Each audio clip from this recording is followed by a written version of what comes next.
മർക്കോസിന്റെ സുവിശേഷം 5-ാം അധ്യായം 4-ാം വാക്യം.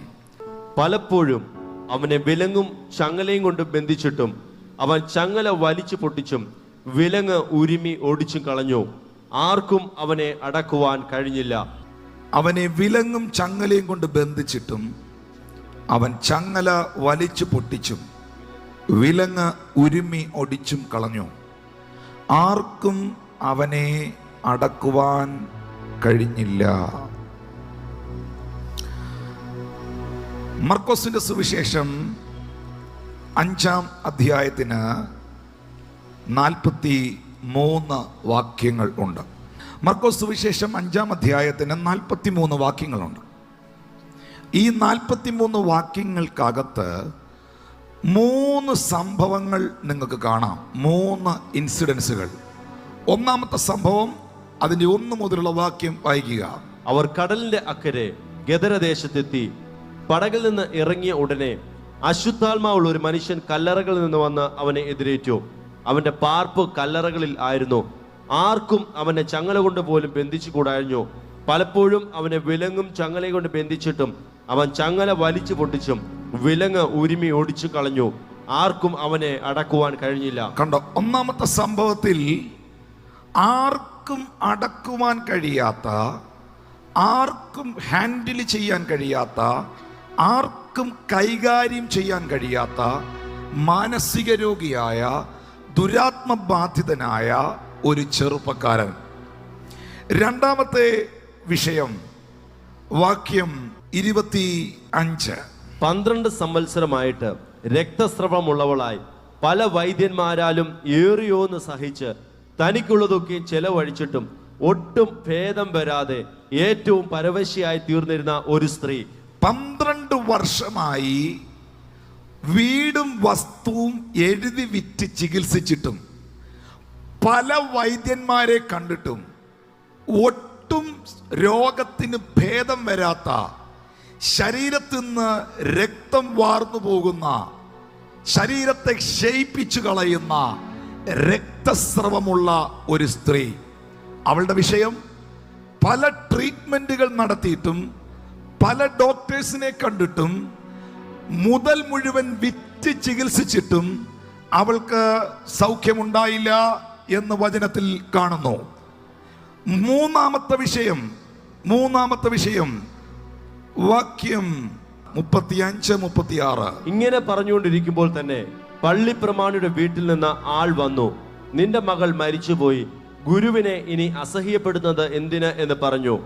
യേശു ആ വാക്ക് കാര്യമാക്കാതെ പള്ളിപ്രമാണിയോട്, ഭയപ്പെടേണ്ട, വിശ്വസിക്കുക മാത്രം ചെയ്യുക എന്ന് പറഞ്ഞു. മൂന്നാമത്തെ സംഭവം, പള്ളിപ്രമാണിക്ക്, ആ മനുഷ്യന് ഒരേ ഒരു പൈതലുണ്ടായിരുന്നു. ആ കുഞ്ഞ് രോഗമായി കിടന്നപ്പോൾ യേശുവിന്റെ അടുക്കൽ വന്നു, എൻ്റെ മകളെ സൗഖ്യമാക്കണമേ എന്ന് അപേക്ഷിച്ചു. എന്നാൽ ചില മണിക്കൂറൂടെ കഴിഞ്ഞപ്പോൾ തൻ്റെ ഭവനത്തിൽ നിന്ന് ആൾക്കാർ വന്നു പറഞ്ഞു, ഇനി പ്രാർത്ഥിക്കണ്ട, ഇനി യേശുവിനെ ശല്യം ചെയ്യണ്ട, ഇനി അപേക്ഷിച്ചിട്ട് കാര്യമില്ല, നിന്റെ കുഞ്ഞ് മരിച്ചുപോയി. ഒന്നാമത്തെ വിഷയം, സെല്ലിനകത്തടച്ചാൽ സെല്ല് പൊളിക്കുന്ന, ചെങ്ങല കൊണ്ട് കെട്ടിയാൽ ചെങ്ങല പൊട്ടിക്കുന്ന, ആർക്കും ഹാൻഡിൽ ചെയ്യാൻ കഴിയാത്ത, ആർക്കും കൈകാര്യം ചെയ്യാൻ കഴിയാത്ത ഒരു ചെറുപ്പക്കാരൻ. രണ്ടാമത്തെ വിഷയം, മുതലും വസ്തുവും എഴുതി വിറ്റ് ചികിത്സിച്ചിട്ടും ലോകത്തിലെ ഒരു വൈദ്യശാസ്ത്രത്തിനും ഒരു മെഡിക്കൽ സയൻസിനും സൗഖ്യമാക്കാൻ കഴിയാത്ത രക്തസ്രവക്കാരിയായ സ്ത്രീ.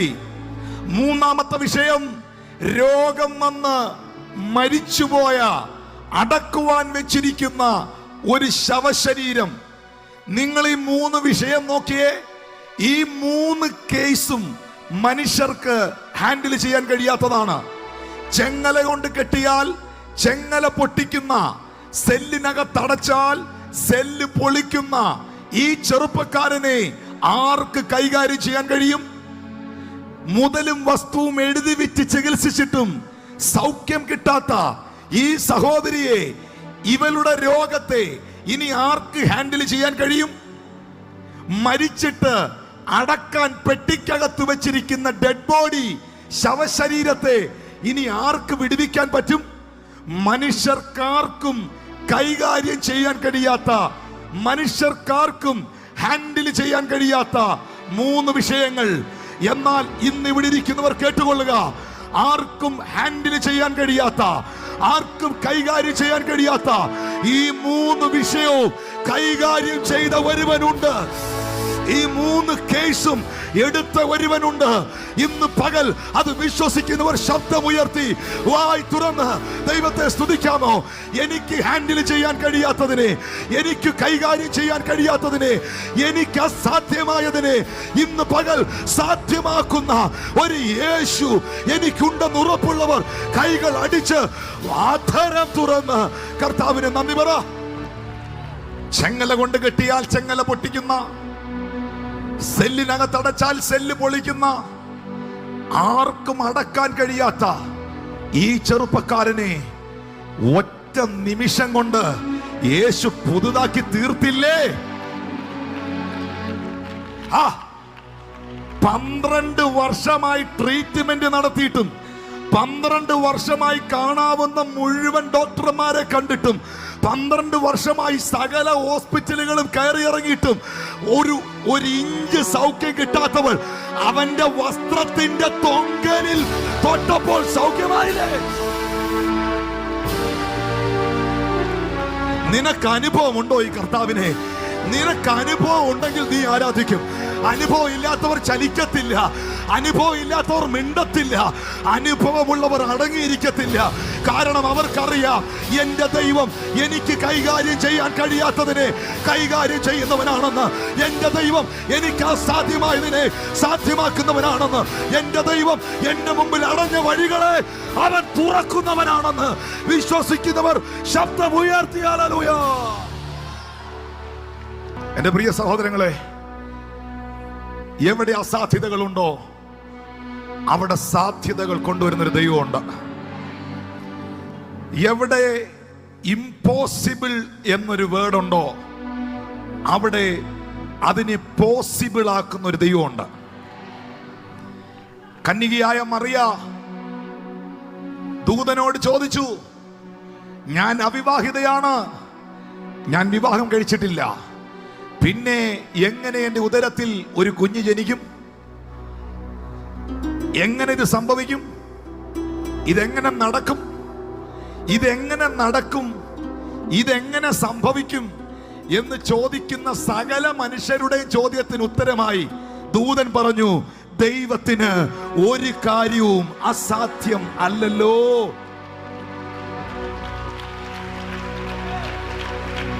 ഇരമ്യ 32:27 പറയുന്നു, ഞാൻ സകല ജഡത്തിന്റെയും ദൈവമായ യഹോവയാകുന്നു, എനിക്ക് കഴിയാത്ത വല്ല കാര്യവുമുണ്ടോ? എവിടെ അസാധ്യതകളുണ്ടോ അവിടെയെല്ലാം സാധ്യതകൾ കൊണ്ടുവരുന്ന ഒരു ദൈവം നമുക്കുണ്ട്. ഇനി ശ്രദ്ധിച്ചോ, ഈ മർക്കോസ് സുവിശേഷം 5-ാം അധ്യായം ഞങ്ങളൊന്ന് ശുശ്രൂഷിക്കാൻ പോവാ. കർത്താവിന്റെ ദാസൻ അതിന്റെ 1 മുതലുള്ള വാക്യങ്ങളൊന്ന് വായിച്ചു കേൾപ്പിക്കണം. അവർ കടലിന്റെ അക്കരെ ഗദരദേശത്തെത്തി. പടകിൽ നിന്ന് ഇറങ്ങിയ ഉടനെ അശുദ്ധാത്മാവുള്ള ഒരു മനുഷ്യൻ കല്ലറകളിൽ നിന്ന് വന്ന് അവനെ എതിരേറ്റു. അവന്റെ പാർപ്പ് കല്ലറകളിൽ ആയിരുന്നു. ആർക്കും അവനെ ചങ്ങല കൊണ്ട് പോലും ബന്ധിച്ചുകൂടാഞ്ഞു. പലപ്പോഴും അവനെ വിലങ്ങും ചങ്ങലയും കൊണ്ട് ബന്ധിച്ചിട്ടും അവൻ ചങ്ങല വലിച്ചു പൊട്ടിച്ചും വിലങ്ങ് ഉരുമി ഒടിച്ചു കളഞ്ഞു. ആർക്കും അവനെ അടക്കുവാൻ കഴിഞ്ഞില്ല. അവർ കടലു കടന്ന് ഗദരദേശത്തെത്തി. അപ്പൊ എത്തി എന്ന് പറയണമെങ്കിൽ അവർ യാത്ര ചെയ്തു. ഈ യാത്ര എവിടെ തുടങ്ങി? ഇത് എപ്പോഴാ ഇത് ആരംഭിച്ചേ? 35-ാം വാക്യം 4-ാം അധ്യായം. അന്ന് സന്ധ്യ ആയപ്പോൾ നാം അക്കരയ്ക്ക് പോക എന്ന് അവൻ അവരോട് പറഞ്ഞു. അവർ പുരുഷാരത്തെ വിട്ട് താൻ പടകിൽ ഇരുന്ന പാടെ അവനെ കൊണ്ടുപോയി. അന്ന് സന്ധ്യയായപ്പോൾ നാം അക്കരയ്ക്ക് പോക എന്ന് അവൻ അവരോട് പറഞ്ഞു. ശിഷ്യന്മാരോട് യേശു പറഞ്ഞു, എഴുന്നേൽക്ക്, അക്കരയ്ക്ക് പോകാം. അക്കരയ്ക്ക് പോകാന്ന് പറഞ്ഞപ്പോ ശിഷ്യന്മാർക്ക് മനസ്സിലായി എന്തോ പദ്ധതി അതിനകത്തുണ്ടെന്ന്. പക്ഷെ എങ്ങോട്ടാ പോകുന്നതെന്ന് പറഞ്ഞില്ല, എന്തിനാ പോകുന്നതെന്നും പറഞ്ഞില്ല, ഈ വിളിച്ചതിന്റെ ഉദ്ദേശം എന്നാന്ന് പറഞ്ഞില്ല. പക്ഷേ അവര് വിളി കേട്ട് എഴുന്നേറ്റു. നിങ്ങൾ ഓർക്കണം, ദൈവത്തിന്റെ വിളി കേട്ട് ഇറങ്ങി വന്നവർ ഇതിനകത്ത് ഇരിപ്പുണ്ടെങ്കിൽ, കർത്താവിന്റെ വിളി കേട്ട് പാരമ്പര്യം വിട്ടിറങ്ങിയവർ ഇതിനകത്ത് വന്നിട്ടുണ്ടെങ്കിൽ, വിളി കേട്ട നമുക്ക് ഒരു പക്ഷെ എന്തിനാ വിളിച്ചെന്ന് അറിയത്തില്ലേലും വിളിച്ചവൻ അറിയാം എവിടെ എത്തിക്കണമെന്ന്. ഒന്നുകൂടെ പറയാം, വിളി കേട്ടിറങ്ങിയവന് ഈ പോക്ക് എങ്ങോട്ടാന്ന് അറിഞ്ഞൂടെങ്കിലും ഇന്ന് പകൽ നിന്നെ വിളിച്ച ദൈവം വഴിയിൽ നിന്നെ ചതിക്കത്തില്ലെന്ന് ഞാൻ ഉറപ്പ് പറയാം. വിശ്വസിക്കുന്നവർക്കായി ഞാൻ ദൈവത്തെ സ്തുതിക്കുന്നു. എത്ര പേർ ശബ്ദം ഉയർത്തി ഈ വാക്കിന് കരഘോഷം ഉയർത്തും? എന്നെ വിളിച്ചവൻ വിശ്വസ്തനാകുന്നു. അവർ കരമടിച്ച് ദൈവത്തെ സ്തുതിക്കും. എന്നെ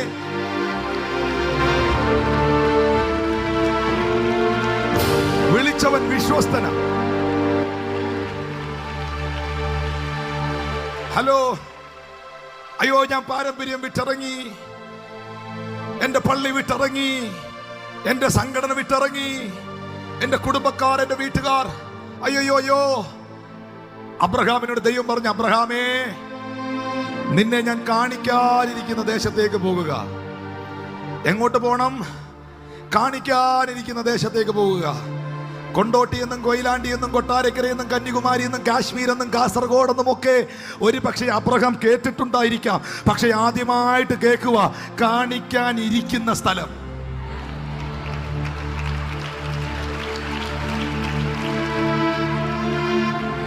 ഒരു ഓട്ടോറിക്ഷ വിളിച്ചിട്ട്, ഒരു ടാക്സി വിളിച്ചിട്ട് ദൈവം എന്നെ കാണിക്കാനിരിക്കുന്ന സ്ഥലത്ത് കൊണ്ട് വിടാൻ പറഞ്ഞാൽ അവിടെ ഇറക്കി വിടും പുള്ളി. അവിടെ ആ നിൽക്കുന്നിടത്ത്. അതേത് സ്ഥല?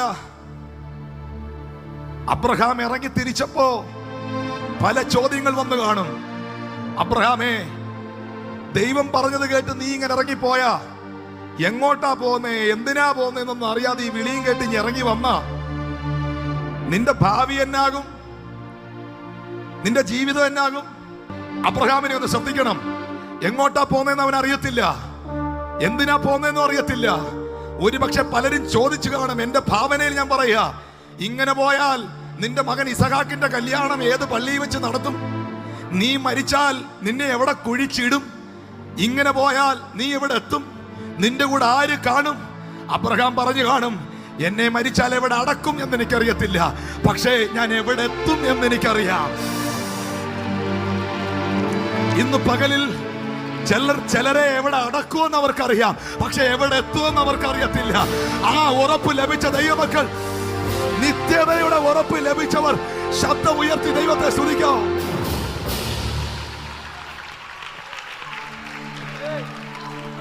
അബ്രഹാമിന് ഒറ്റ കാര്യം അറിയത്തുള്ളൂ, എന്നെ വിളിച്ചവൻ വിശ്വസ്തനാ. എത്തിക്കുമെന്ന് പറഞ്ഞാൽ എത്തിക്കും.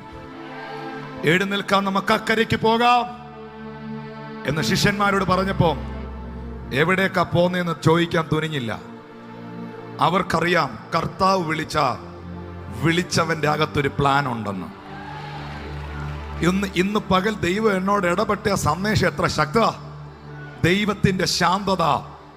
എവിടെങ്കിലും ദൈവം പ്രവർത്തിക്കാതിരിക്കുന്നെങ്കിൽ, ദൈവം കൊയറ്റായിട്ട് നിൽക്കുന്നെങ്കിൽ അവൻ പ്ലാൻ ചെയ്തുകൊണ്ടിരിക്കുകയാണ്.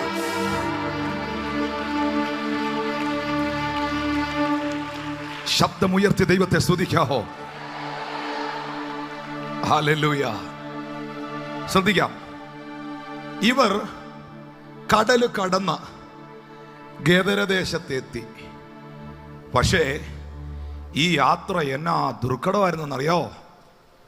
കാറ്റടിച്ച് മറിച്ച് തിരമാലകൾ അടിച്ചു പൊങ്ങി അവർക്കവിടെ എത്താൻ പറ്റത്തില്ലെന്നുള്ള സിറ്റുവേഷൻ ഉണ്ടായി.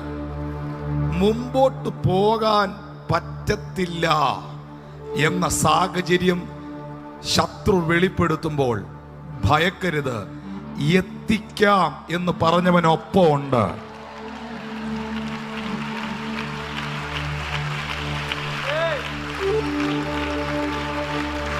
ഈ ഗദരദേശത്ത് യേശു കർത്താവ് വന്നപ്പോൾ എന്നാ സംഭവിച്ചേ?